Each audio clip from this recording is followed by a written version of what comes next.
Qodir chiqib aytdi-ku, gazni ishlatmanglar, gazni ishlatgan odamni to'sib oqarmaydi deganiga.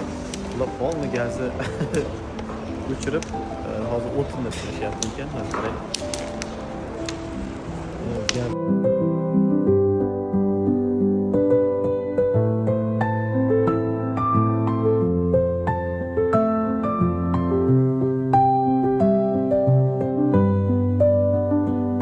Hozir bir narsa ko'rsataman. Qozonni kattaligi necha, kattaligi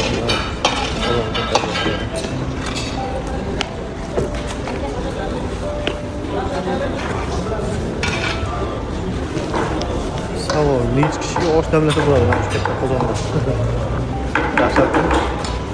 Hamma joyda qozonda. Bu 5 qozon deydi, 20 qozon oldi, 5 qozon emas, onasidan.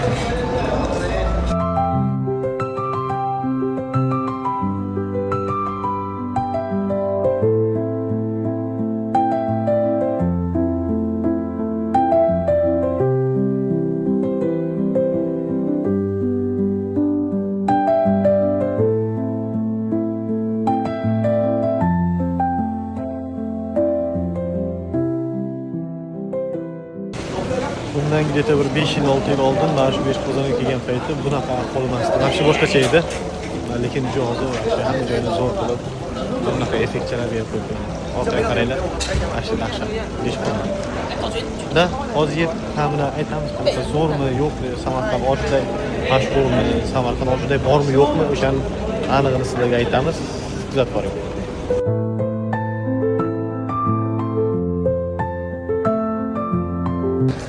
Darja bularda 5 qozon somsasi ham bor ekan. İçinde somsa ham pishirilar ekan. 20 qozon bitta somsa. Xo'p.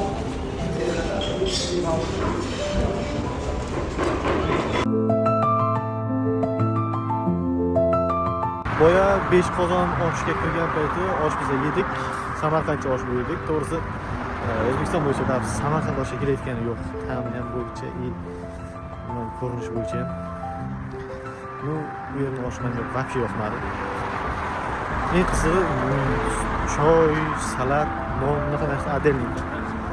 Bizda Samarqandda unaqa emas. Hammasi ichda bo'ladi, keyin option hisoblanmaydi. Keyin suzib berishib bizga juda ham go'sht qilib suzib beradi. Ularda вообще go'sht degan narsani o'zi yo'q. Короче, вообще yoqmadi, to'g'risi.